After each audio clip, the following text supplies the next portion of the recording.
choose. It arrives suddenly, brutal, necessary.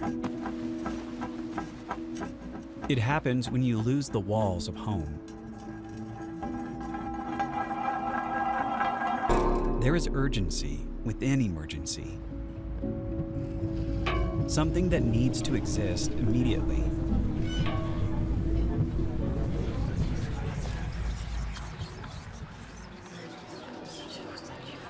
There is a way of inhabiting that is born to welcome those living on the margins, to enter a transitional space and give it form, dignity, function, beauty. It is an act of care. And then there is the oldest way of all, being together.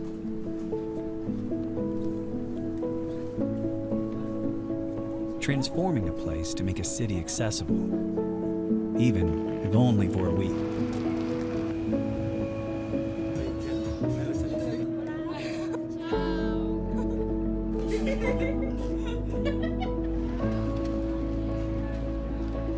Communities are born this way, from small gestures, from persistent presences, inhabiting the present